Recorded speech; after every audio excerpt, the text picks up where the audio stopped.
Genesis chapter 26. A severe famine now struck the land, as had happened before in Abraham's time. So Isaac moved to Gerar, where Abimelech, king of the Philistines, lived. The Lord appeared to Isaac and said, "Do not go down to Egypt, but do as I tell you. Live here as a foreigner in this land, and I will be with you and bless you. I hereby confirm that I will give all these lands to you and your descendants, just as I solemnly promised Abraham, your father. I will cause your descendants to become as numerous as the stars of the sky, and I will give them all these lands. And through your descendants, all the nations of the earth will be blessed. I will do this because Abraham listened to me and obeyed all my requirements, commands, decrees, and instructions." So Isaac stayed in Gerar. When the men who lived there asked Isaac about his wife, Rebekah, he said, "She is my sister." He was afraid to say, "She is my wife," he thought. "They will kill me to get her, because she is so beautiful." But some time later, Abimelech, king of the Philistines, looked out his window and saw Isaac caressing Rebekah. Immediately, Abimelech called for Isaac and exclaimed, "She is obviously your wife. Why did you say she is my sister?" "Because I was afraid someone would kill me to get her from me," Isaac replied. "How could you do this to us?" Abimelech exclaimed. "One of my people might easily have taken your wife and slept with her, and you would have made us guilty of great sin." Then Abimelech issued a public proclamation. "Anyone who touches this man or his wife will be put to death." When Isaac planted his crops that year, he harvested 100 times more grain than he planted, for the Lord blessed him. He became a very rich man, and his wealth continued to grow. He acquired so many flocks of sheep and goats, herds of cattle, and servants that the Philistines became jealous of him. So the Philistines filled up all of Isaac's wells with dirt. These were the wells that had been dug by the servants of his father, Abraham. Finally, Abimelech ordered Isaac to leave the country. "Go somewhere else," he said, "for you have become too powerful for us." So Isaac moved away to the Gerar valley, where he set up their tents and settled down. He reopened the wells his father had dug, which the Philistines had filled in after Abraham's death. Isaac also restored the names Abraham had given them. Isaac's servants also dug in the Gerar valley and discovered a well of fresh water. But then the shepherds from Gerar came and claimed the spring. "This is our water," they said, and they argued over it with Isaac's herdsmen. So Isaac named the well Esek, which means argument. Isaac's men then dug another well, but again there was a dispute over it. So Isaac named it Sitnah, which means hostility. Abandoning that one, Isaac moved on and dug another well. This time there was no dispute over it, so Isaac named the place Rehoboth, which means open space, For he said, "At last, the Lord has created enough space for us to prosper in this land." From there, Isaac moved to Beersheba, where the Lord appeared to him on the night of his arrival. "I am the God of your father, Abraham," he said. "Do not be afraid, for I am with you and will bless you. I will multiply your descendants, and they will become a great nation. I will do this because of my promise to Abraham, my servant." Then Isaac built an altar there and worshipped the Lord. He set up his camp at that place, and his servants dug another well. One day, King Abimelech came from Gerar with his adviser, Ahuzeth, and also Pekol, his army commander. "Why have you come here?" Isaac asked.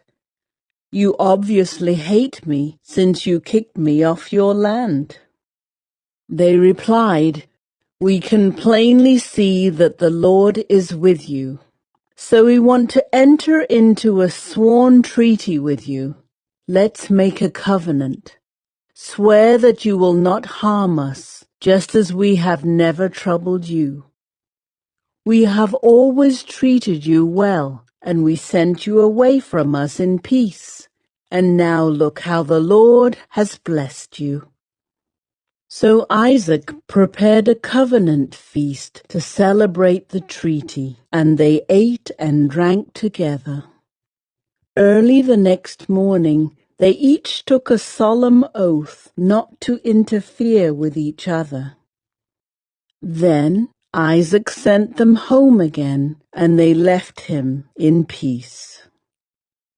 That very day, Isaac's servants came and told him about a new well they had dug. "We've found water," they exclaimed. So Isaac named the well Sheba, which means oath. And to this day, the town that grew up there is called Beersheba, which means well of the oath. At the age of 40, Esau married 2 Hittite wives, Judith, the daughter of Beeri, and Basemeth, the daughter of Elon. But Esau's wives made life miserable for Isaac and Rebekah. Genesis chapter 27. One day, when Isaac was old and turning blind, he called for Esau, his older son, and said, "My son." "Yes, father," Esau replied. "I am an old man now," Isaac said, "and I don't know when I may die. Take your bow and a quiver full of arrows and go out into the open country to hunt some wild game for me. Prepare my favorite dish and bring it here for me to eat. Then I will pronounce the blessing that belongs to you, my firstborn son, before I die." But Rebekah overheard what Isaac had said to his son Esau. So when Esau left to hunt for the wild game, she said to her son Jacob, "Listen, I overheard your father say to Esau, 'Bring me some wild game and prepare me a delicious meal. Then I will bless you in the Lord's presence before I die.' Now, my son, listen to me. Do exactly as I tell you. Go out to the flocks and bring me 2 fine young goats. I'll use them to prepare your father's favorite dish. Then take the food to your father so he can eat it and bless you before he dies." "But look," Jacob replied to Rebekah, My brother Esau is a hairy man, and my skin is smooth. What if my father touches me? He'll see that I'm trying to trick him, and then he'll curse me instead of blessing me." But his mother replied, "Then let the curse fall on me, my son. Just do what I tell you. Go out and get the goats for me." So Jacob went out and got the young goats for his mother. Rebekah took them and prepared a delicious meal, just the way Isaac liked it. Then she took Esau's favorite clothes, which were there in the house, and gave them to her younger son Jacob. She covered his arms and the smooth part of his neck with the skin of the young goats. Then she gave Jacob the delicious meal, including freshly baked bread. So Jacob took the food to his father. "My father," he said. "Yes, my son," Isaac answered. "Who are you, Esau or Jacob?" Jacob replied, "It's Esau, your firstborn son. I've done as you told me. Here is the wild game. Now sit up and eat it so you can give me your blessing." Isaac asked, "How did you find it so quickly, my son?" "The Lord your God put it in my path," Jacob replied. Then Isaac said to Jacob, "Come closer so I can touch you and make sure that you really are Esau." So Jacob went closer to his father, and Isaac touched him.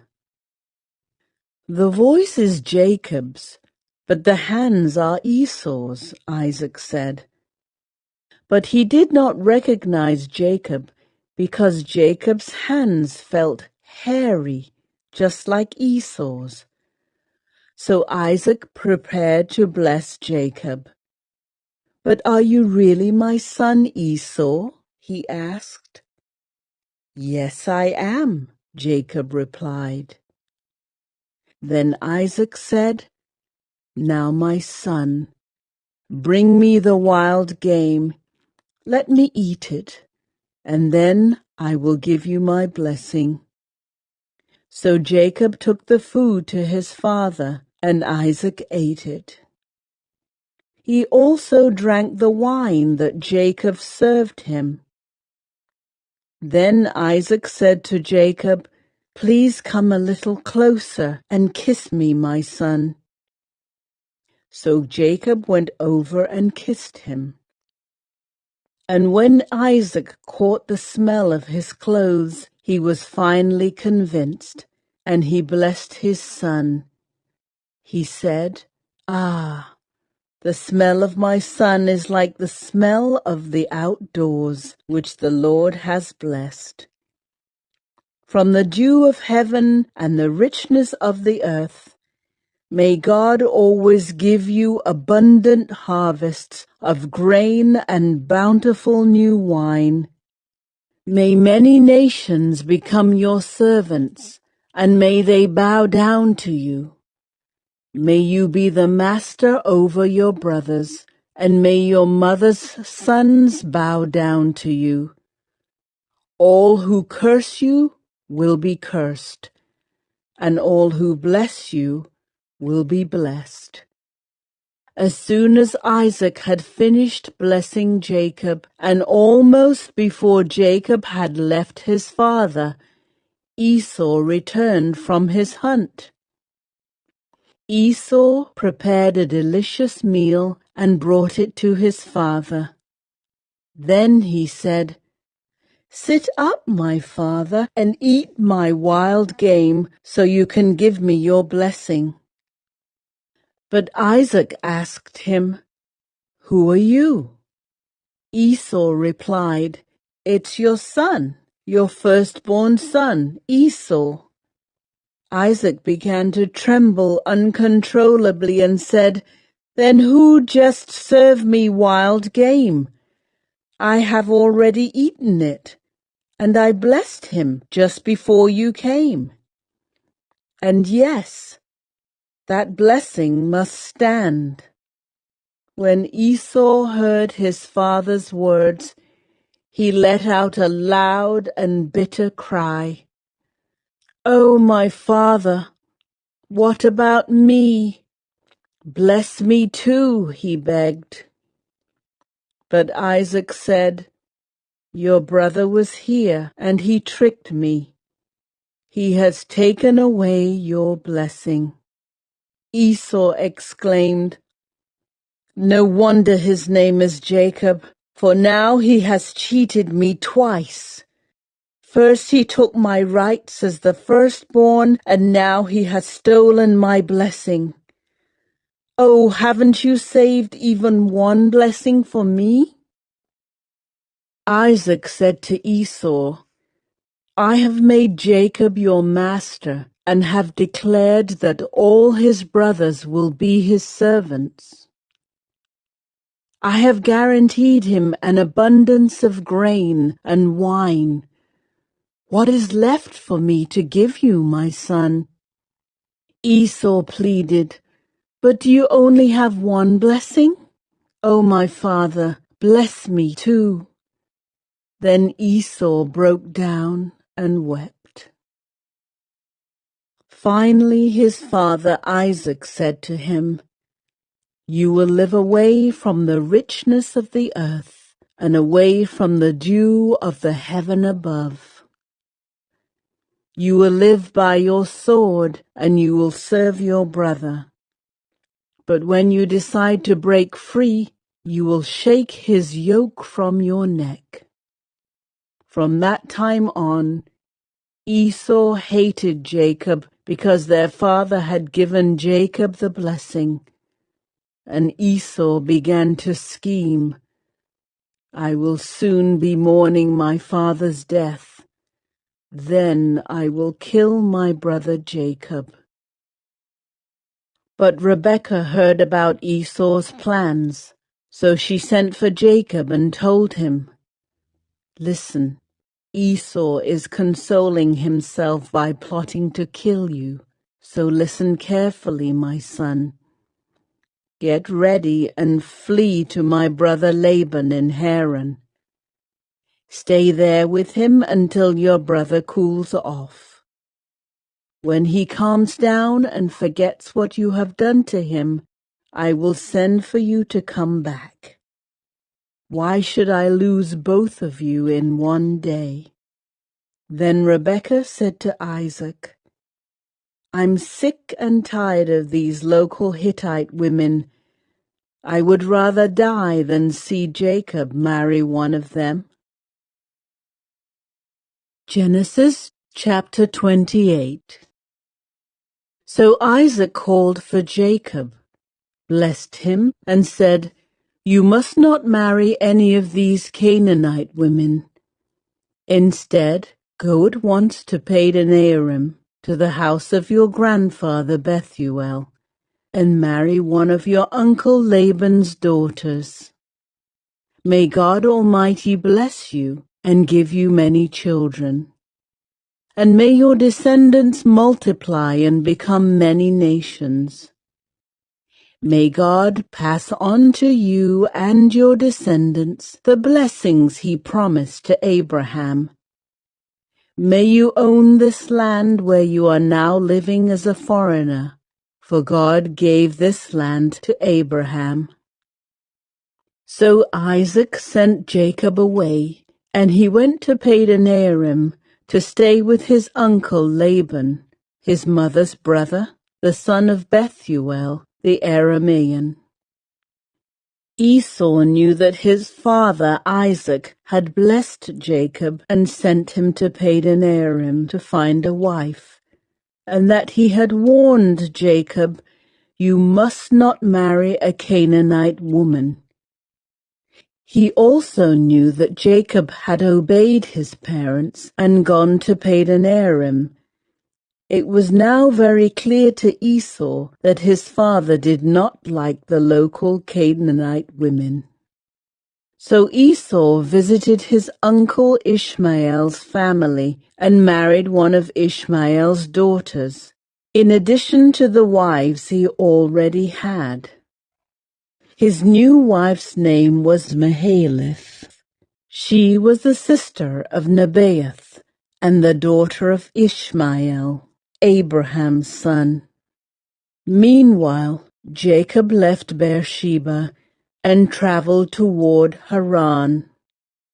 At sundown, he arrived at a good place to set up camp and stopped there for the night. Jacob found a stone to rest his head against and lay down to sleep. As he slept, he dreamed of a stairway that reached from the earth up to heaven, and he saw the angels of God going up and down the stairway. At the top of the stairway stood the Lord, and he said, "I am the Lord, the God of your grandfather Abraham, and the God of your father Isaac. The ground you are lying on belongs to you. I am giving it to you and your descendants. Your descendants will be as numerous as the dust of the earth. They will spread out in all directions, to the west and the east, to the north and the south, and all the families of the earth will be blessed through you and your descendants. What's more, I am with you, and I will protect you wherever you go. One day I will bring you back to this land. I will not leave you until I have finished giving you everything I have promised you." Then Jacob awoke from his sleep and said, "Surely the Lord is in this place, and I wasn't even aware of it." But he was also afraid and said, "What an awesome place this is! It is none other than the house of God, the very gateway to heaven." The next morning, Jacob got up very early. He took the stone he had rested his head against, and he set it upright as a memorial pillar. Then he poured olive oil over it. He named that place Bethel, which means house of God, although it was previously called Luz. Then Jacob made this vow, "If God will indeed be with me and protect me on this journey, and if he will provide me with food and clothing, and if I return safely to my father's home, then the Lord will certainly be my God. And this memorial pillar I have set up will become a place for worshiping God, and I will present to God 1/10 of everything he gives me." Genesis chapter 29. Then Jacob hurried on, finally arriving in the land of the east. He saw a well in the distance. 3 flocks of sheep and goats lay in an open field beside it, waiting to be watered. But a heavy stone covered the mouth of the well. It was the custom there to wait for all the flocks to arrive before removing the stone and watering the animals. Afterward, the stone would be placed back over the mouth of the well. Jacob went over to the shepherds and asked, "Where are you from, my friends?" "We are from Haran," they answered. "Do you know a man there named Laban, the grandson of Nahor?" he asked. "Yes, we do," they replied. "Is he doing well?" Jacob asked. Yes, he's well, they answered. Look, here comes his daughter Rachel with the flock now. Jacob said, Look, it's still broad daylight, too early to round up the animals. Why don't you water the sheep and goats so they can get back out to pasture? We can't water the animals until all the flocks have arrived, they replied. Then the shepherds move the stone from the mouth of the well, and we water all the sheep and goats. Jacob was still talking with them when Rachel arrived with her father's flock, for she was a shepherd. And because Rachel was his cousin, the daughter of Laban, his mother's brother, and because the sheep and goats belonged to his uncle Laban, Jacob went over to the well and moved the stone from its mouth and watered his uncle's flock. Then Jacob kissed Rachel, and he wept aloud. He explained to Rachel that he was her cousin on her father's side, the son of her aunt Rebekah. So Rachel quickly ran and told her father Laban. As soon as Laban heard that his nephew Jacob had arrived, he ran out to meet him. He embraced and kissed him and brought him home. When Jacob had told him his story, Laban exclaimed, "You really are my own flesh and blood." After Jacob had stayed with Laban for about a month, Laban said to him, "You shouldn't work for me without pay just because we are relatives. Tell me how much your wages should be." Now Laban had 2 daughters. The older daughter was named Leah, and the younger one was Rachel. There was no sparkle in Leah's eyes, but Rachel had a beautiful figure and a lovely face. Since Jacob was in love with Rachel, he told her father, "I'll work for you for 7 years if you'll give me Rachel, your younger daughter, as my wife." "Agreed," Laban replied. "I'd rather give her to you than to anyone else. Stay and work with me." So Jacob worked 7 years to pay for Rachel, but his love for her was so strong that it seemed to him but a few days. Finally, the time came for him to marry her. "I have fulfilled my agreement," Jacob said to Laban. "Now give me my wife so I can sleep with her." So Laban invited everyone in the neighborhood and prepared a wedding feast. But that night, when it was dark, Laban took Leah to Jacob, and he slept with her. Laban had given Leah a servant, Zilpah, to be her maid. But when Jacob woke up in the morning, it was Leah. "What have you done to me?" Jacob raged at Laban. "I worked 7 years for Rachel. Why have you tricked me?" "It's not our custom here to marry off a younger daughter ahead of the firstborn," Laban replied. "But wait until the bridal week is over, then we'll give you Rachel too, provided you promise to work another 7 years for me." So Jacob agreed to work 7 more years. A week after Jacob had married Leah, Laban gave him Rachel too. Laban gave Rachel a servant, Bilhah, to be her maid. So Jacob slept with Rachel too, and he loved her much more than Leah. He then stayed and worked for Laban the additional 7 years. When the Lord saw that Leah was unloved, he enabled her to have children. but Rachel could not conceive. So Leah became pregnant and gave birth to a son.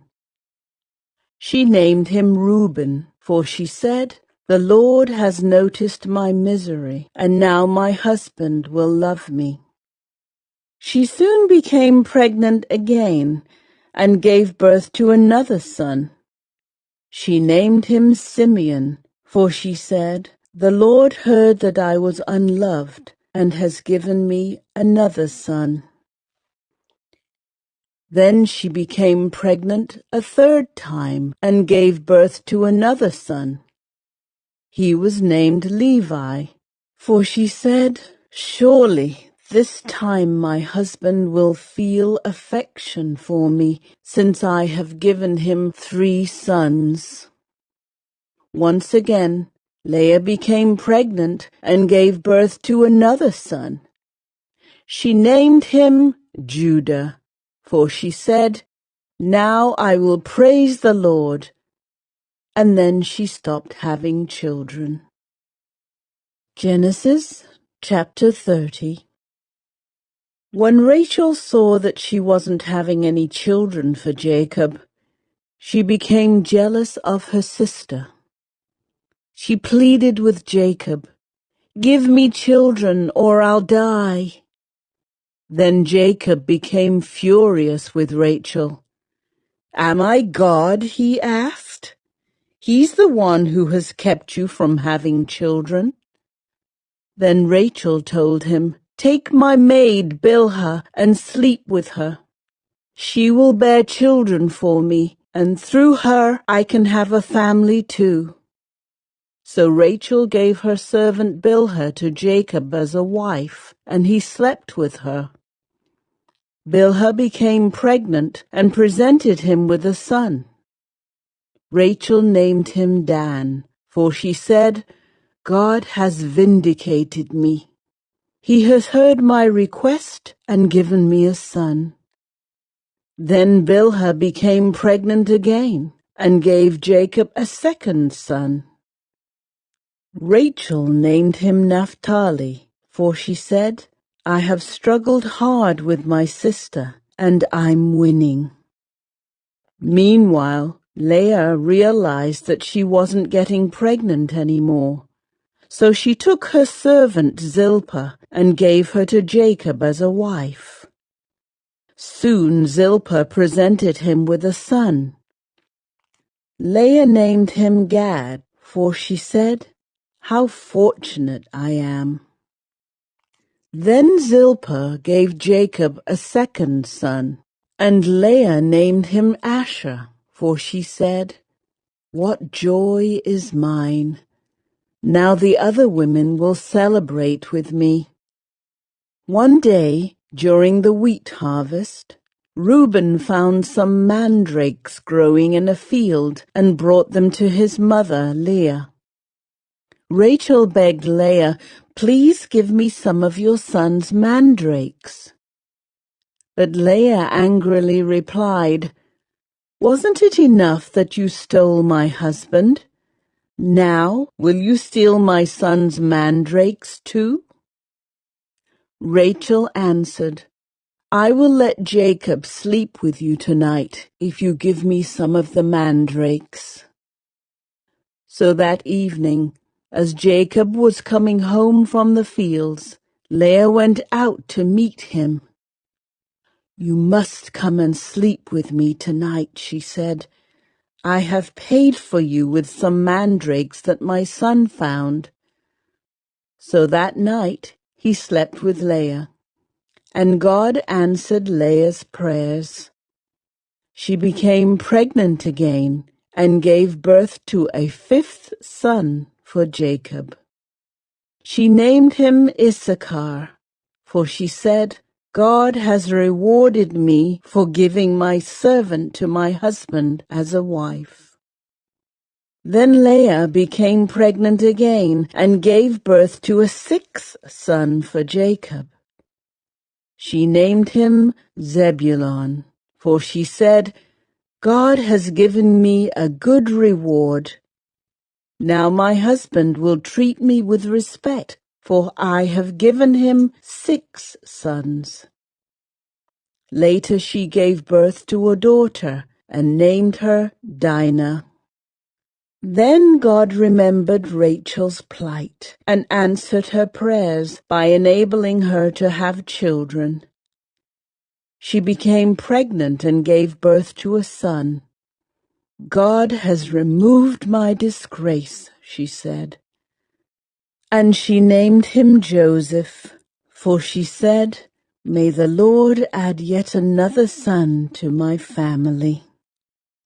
Soon after Rachel had given birth to Joseph, Jacob said to Laban, Please release me so I can go home to my own country.